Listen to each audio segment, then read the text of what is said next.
तो इन्होंने कहा कि देखो ऐसा हुआ, एक समय की बात है,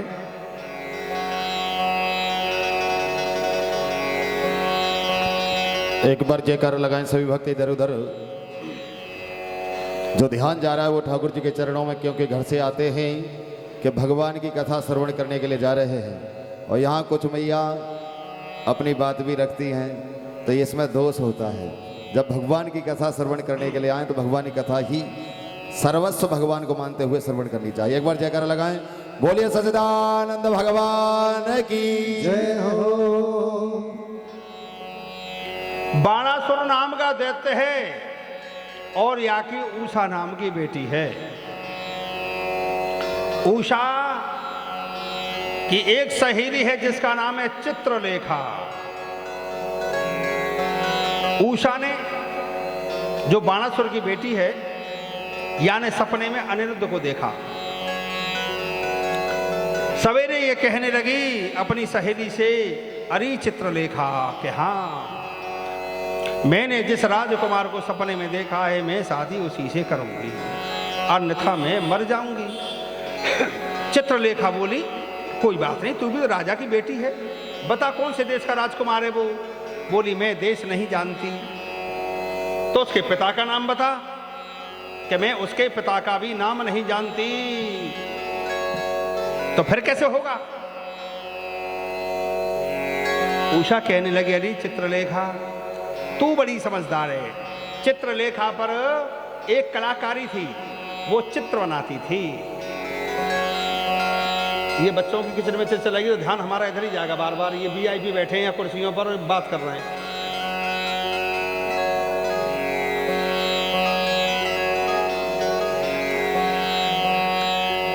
यानी उषा ने चित्रलेखा से कही, अरे मेरी सहेली, तू ही मेरा काम कर सकती है, अन्यथा नहीं हो पाएगा, तेरे पास बहुत बड़ी कलाकारी है। चित्रलेखा ने चित्र बनाने प्रारंभ करे। पूरी दुनिया के जितने बड़े बड़े राजा महाराजा थे वाने सबके चित्र बनाए दीवार पर। उषा कहती गई, ये नहीं है, ये नहीं है, ये नहीं है। फिर क्या हुआ, उषा ने द्वारकाधीश भगवान श्याम सुंदर का जैसी चित्र बनाया। उषा कहने लगी, थोड़ा थोड़ा इन्हीं से मिलता है वो जो राजकुमार मैंने देखा है। फिर जैसे ही चित्रलेखा ने अनिरुद्ध का चित्र बनाया तो उषा जो थी वो शर्म से शर्मा गई।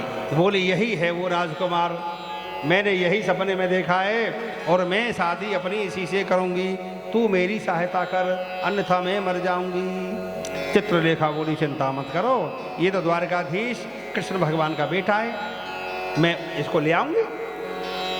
अब देखिए, चित्रलेखा बड़ी मायावी थी। चित्रलेखा रात के समय आकाश मार्ग से चली और द्वारिका में पहुंच गई।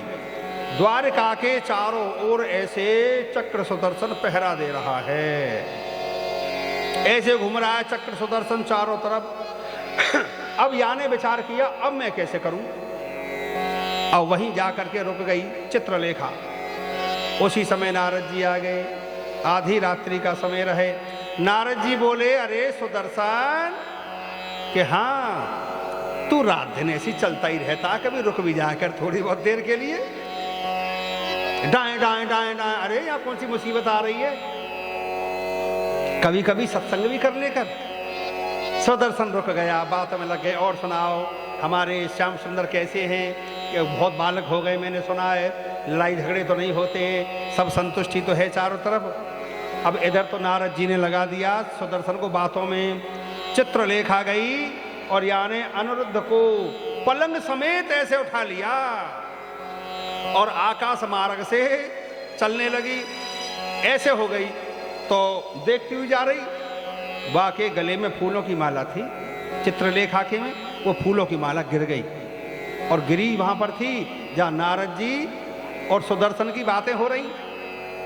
अब जैसे ही माला गिरी, सुदर्शन तो चकित हो गया, अरे नारद जी, ये माला कैसे आकाश में से गिरी, ये माला कहां से आ गई, मैं तो तुम्हारी बातों में ही लगा रहा, कोई बात तो नहीं हो गई। नारद जी बोले, भैया तू अपनी द्वारिका रखा, मैं तो चलो, तू अपनी द्वारिका रखा, जा देख क्या बात है।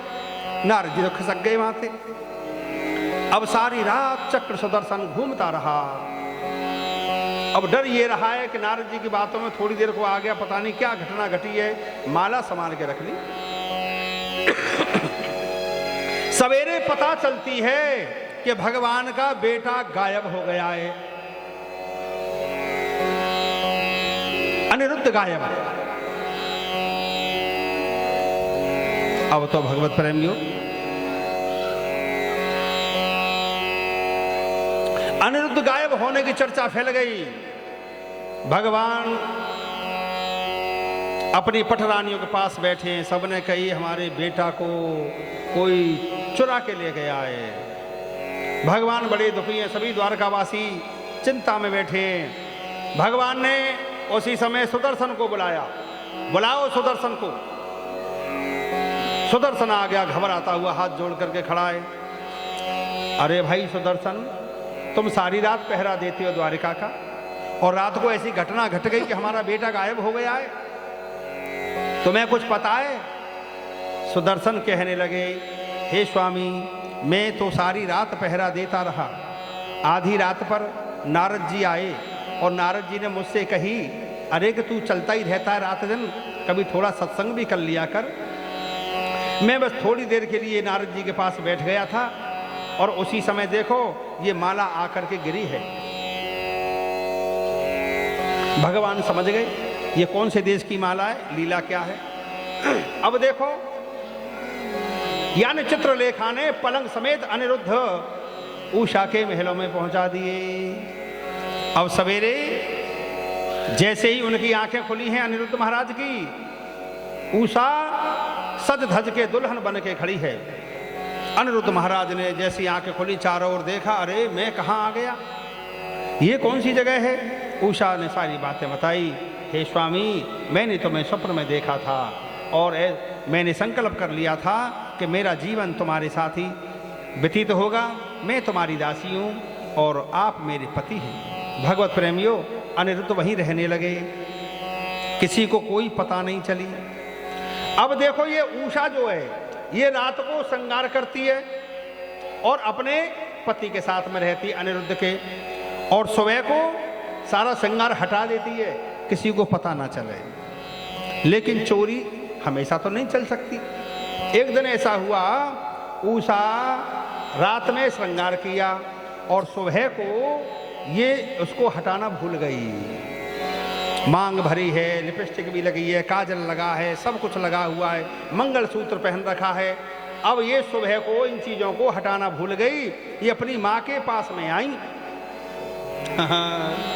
माँ ने देखा, अरे मंगलसूत्र भी है, मांग भी भर रही है, क्या? माँ देख करके हक्की बक्की रह गई, कुछ नहीं कहा।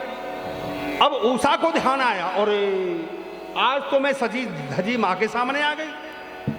अब माँ को हो गया शक, ये क्या कहानी चल रही है। माता ने अगली रात देखा, इसके कमरे में किसी पुरुष के बात करने की आवाज भी आ रही है। धीरे धीरे बात पहुंच गई बाणासुर के पास। बाणासुर वैसे भगवान शंकर जी का बड़ा भक्त रहा था पहले, वहां ने बड़ी तपस्या करी थी, शंकर भगवान से वर मांगा था। और बाणासुर ने यह भी मांगा कि देखो प्रभु भोले बाबा, मेरी जब मौत आवे ना तो मुझे पहले पता चल जाना चाहिए। तो भगवान शंकर ने वहां को झंडा दे दिया था, अपने महल पे ये झंडा गाड़ लेना, ज्यादा झंडा गिर जाए ना समझ लेना तेरी मौत आ गई है। अब यानी बाणासुर ने देखा, अनिरुद्ध को पकड़ लिया। अनिरुद्ध को पकड़ लिया, अनिरुद्ध के साथ में युद्ध हुआ। बाणासुर परास्त हो गया। बाणासुर ने देखा कि मैं अपने झंडा को जाकर के देखूं, तो देखा झंडा गिरा पड़ा है। भगवत प्रेमियों, आज बाणासुर का वध हुआ और अनिरुद्ध महाराज अपनी उषा को लेकर द्वारिका में आ गए। द्वारिका में बड़ी जय जयकार हुई, बड़ी खुशियां मनाई गई, जय जयकार हो रही है। भगवत प्रेमियों, एक दिन की बात है, नारद जी ने मन में विचार किया, ये भगवान की इतनी धर्म पत्नी है, जाके तो देखूं उनके साथ में ये कैसे जीवन यापन कर रहे हैं। नारद जी आगे द्वारिका में, सबसे पहले रुक्मणी के महलों में गए। रुक्मणी बैठी, अरे हमारे स्वामी कहाँ हैं? रुक्मणी बोली, अभी वो स्नान कर रहे हैं। अच्छा ठीक है, थोड़ी देर में आता हूं। जितनी पटरानी थी भगवान की उतने ही महल थे, और भगवान सब महलों में रहते थे। मित्रवंदा के यहाँ गए, मित्रवंदा ने सत्कार किया कि आइए। भगवान बोले, हमारे कृष्ण भगवान कहाँ हैं? बोली, रात को बड़ी लेट आए, सो रहे हैं अभी तक। अच्छा। फिर नारद जी मित्रवंदा के यहाँ गए, नग्न जी के सत्यागे, भद्रा, सुलक्षणा, कालिंदी, सबके यहाँ गए। कालिंदी के यहाँ गए तो उन्होंने पूछा, कहाँ है भगवान? क्या वो भोजन कर रहे हैं? अच्छा। दूसरी जगह गए कि भगवान कहाँ हैं? कि भगवान नहा धो करके ध्यान कर रहे हैं, ध्यान कर रहे हैं। अब नारद जी वहीं बैठ गए, चलो देखें कब तक ध्यान करते हैं ये। अब नारद जी बैठे रहे। बाकी बाद भगवान ध्यान पूजा पाठ से उठे तो नारद जी को देख करके कृष्ण भगवान ने नमस्कार किया। नारद जी बोले, अरे श्याम सुंदर, हम ये जानना चाहते हैं, दुनिया तो तुम्हारा ध्यान करती है, तुम किसका ध्यान करते हो? तो भगवान बोले, जो मोकू जैसे भजे ऐसे भजूं मैं ताही। भगवान ने कहा, मैं भी उन भक्तों का ध्यान करता हूं जो मेरा ध्यान करते हैं। तो नारद जी ने फिर एक बात और पूछी कि हे स्वामी, एक बात और बताओ, तुम कहां कहां रहते हो? कहां कहां रहो तुम? भगवान बोले, ना हम बसामि बैकुंठे योगी नाम हृदय न चे मद भक्ता यत्र गायन्ति तत्र तिष्ठामि नारद। भगवान ने कहा, ना मैं द्वारका में रहता हूँ, ना बैकुंठ में रहता हूँ, और ना ही मैं योगियों के हृदय में रहता हूँ। मेरे भक्तगण जहाँ जहाँ मेरी कथा करते हैं, जहाँ जहाँ मेरे कीर्तन होते हैं, जहाँ जहाँ मेरे नाम के यज्ञ होते हैं, जहाँ जहाँ भजन कीर्तन गाते हैं भक्त, मेरा निवास तो नारद जी वहीं पर है, मैं वहीं रहता हूँ। बोलिए श्री नारायण भगवान की जय हो। अच्छा, तो उन्होंने कहा, तो फिर एक काम करो प्रभु, कुछ थोड़ी दो चार बातें ऐसी बता दो जो हम तुम्हारे भक्तों को बताएं, उनके काम में आवे।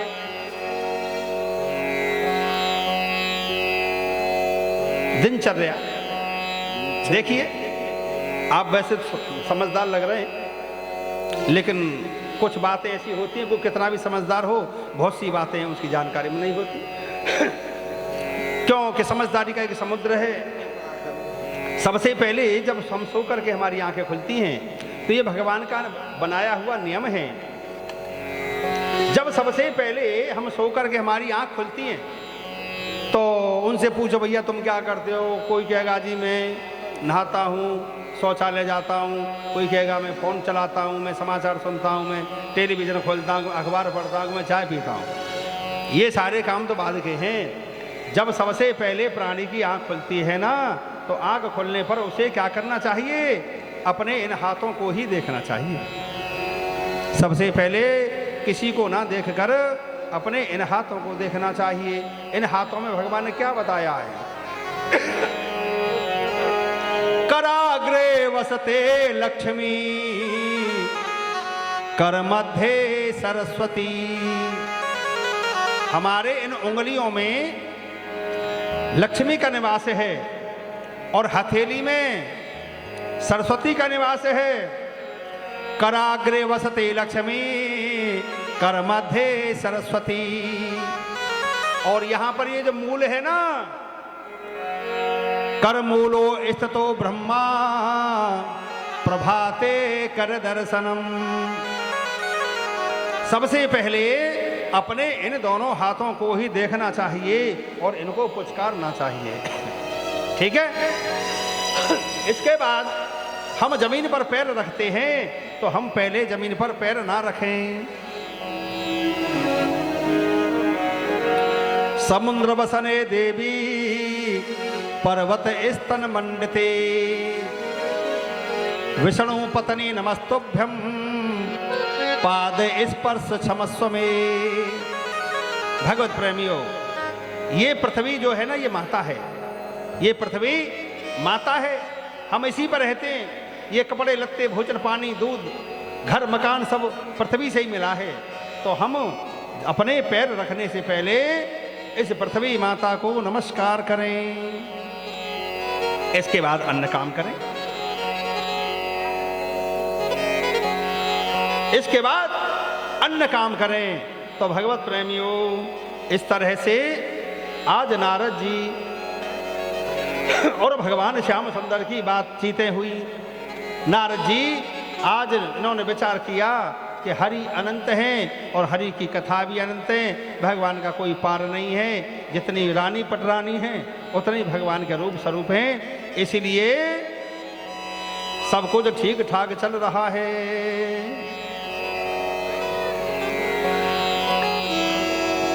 अब एक कथा आती है श्रीमद् भागवत में, राजा नरक की कथा है। राजा नरक, भगवत प्रेमियों,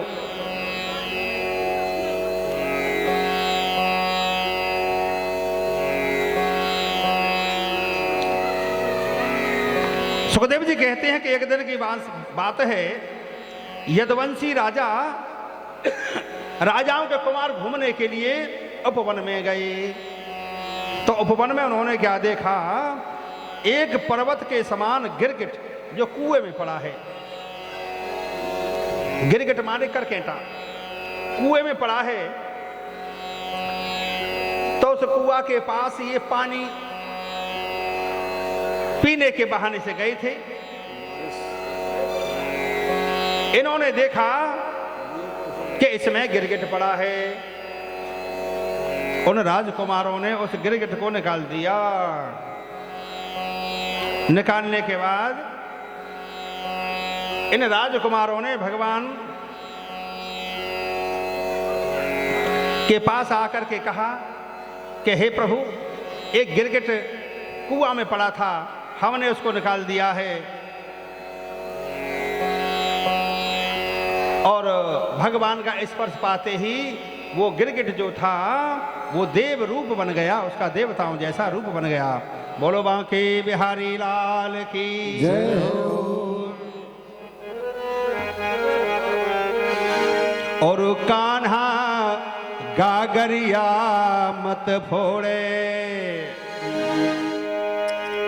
ब्रज की बीच डगरिया में कान्हा गागरिया मत छोड़े, ब्रज की बीच डगरिया में, बीच डगरिया में ब्रज की बीच डगरिया में, बीच बदरिया में, ये ब्रज की बीच बदरिया में,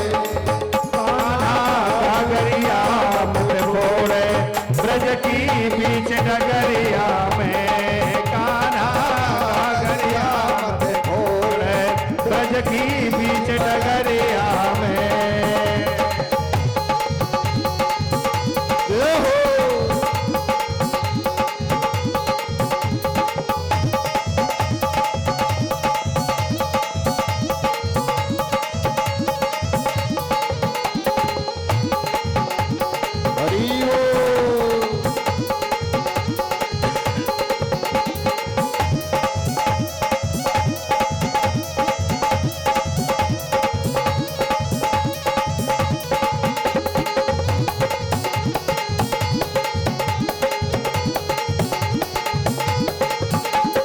अरे जो कान्हा तोए भूख लगेगी, जो कान्हा तोए भूख लगेगी, अरे जो कान्हा तोए भूख लगेगी, जो कान्हा कोई भूख लगे, माखन धरो मटुकिया में, माखन धरो मटुकिया में, कान्हा गागरिया मत खोले, ब्रज की बीच डगरिया में।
अरे जो कान्हा तो नींद लगेगी, जो कान्हा तो नींद लगेगी, जो कान्हा तो नींद लगेगी, जो कान्हा तो नींद लगेगी। खटिया पड़ी अननिया में, खटिया पड़ी अनलिया में कान्हा सागरिया मत छोड़े, ब्रज की बीच डगरिया में।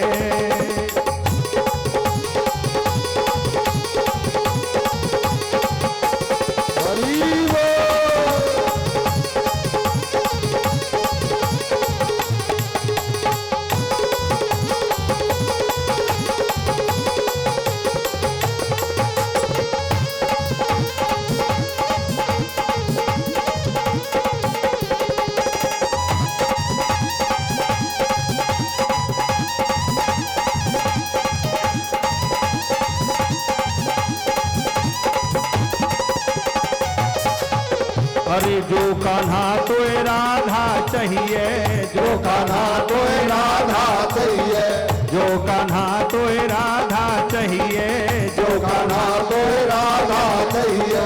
आए जइयो बरसाने में, आ गयो बरसाने में कान्हा सागरिया मत छोड़े, ब्रज की बीच डगरिया में।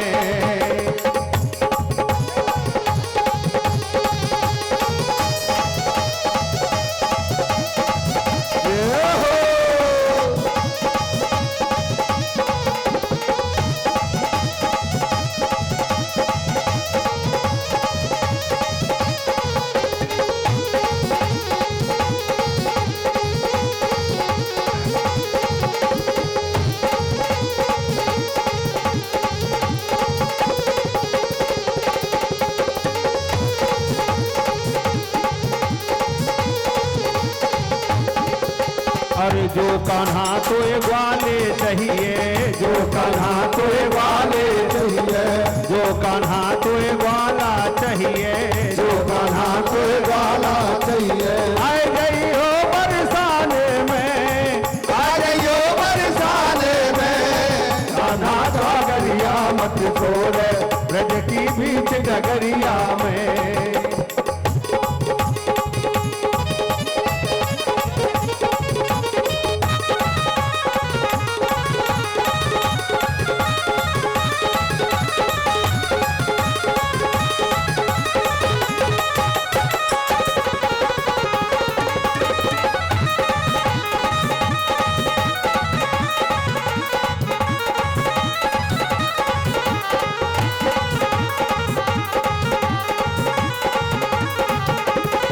कान्हा सागरिया मत छोड़े, ब्रज की बीच डगरिया में।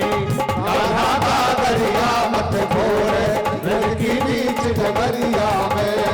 कान्हा बीच डगरिया में, ब्रज की बीच डगरिया में।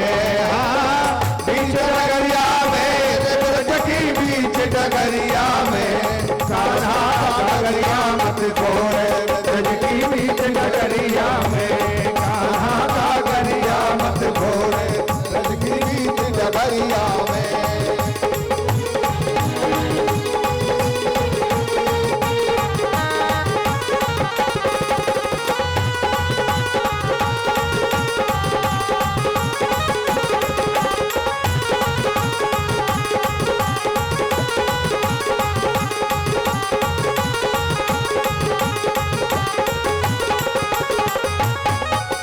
बोलो बांके बिहारी लाल की जय।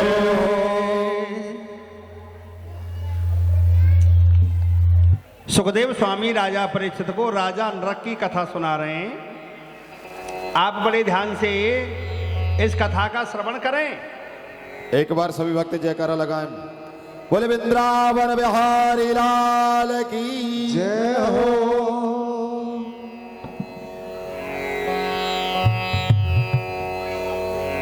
वो जो गिरगिट था, भगवान का स्पर्श पाते ही वो देव रूप हो गया। भगवान बोले, भैया तुम कौन हो? तो देव रूप में वो व्यक्ति कहने लगा कि हे प्रभु, आपने मेरे विषय में जरूर सुना होगा। पिछले जन्म में मैं इक्ष्वाकु राज का बेटा था मेरा नाम था राजा नृग।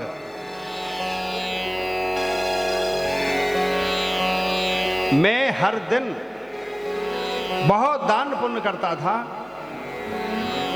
गाय दान करता था, जल दान करता था, भोजन की व्यवस्था करता था। मुझसे केवल एक गलती जीवन में हुई थी, जिसकी वजह से मैं गिरगिट बन गया। क्या गलती हुई? तो देखो, राजा नृग के रूप में ये क्या बोले कि मैं जब राजा नृग था तो मैं सुबह यज्ञ करता था और यज्ञ के बाद मैं गाय दान करता था। एक बार ऐसा हुआ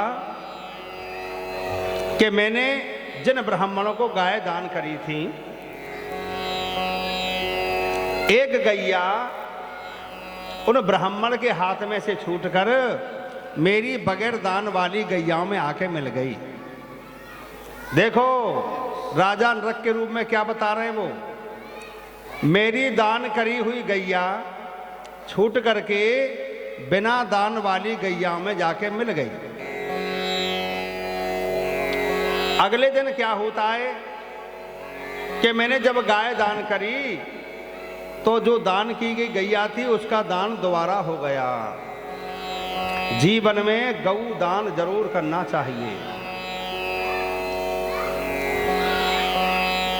इन बालकों के घर वाले बड़े खुश रहते होंगे, बढ़िया है, स्कूल का गेट खुला रहता है, 2-4 घंटा कम से कम घर में शांति तो रहती है, बालक वहां चले जाते हैं और ये यहाँ किचर मिचर करते हैं फिर आकर। अब देखो क्या हुआ, एक गैया का दान 2 बार हो गया। अब जिन ब्राह्मण को दोबारा में गैया दान करी वो गैया को लेकर अपने घर जाने लगे। बीच में एक ब्राह्मण ने उनको पकड़ लिया कि भैया ये गैया तो मुझे राजा ने कल दान कर दी थी, तुम्हारे पास कहां से आई?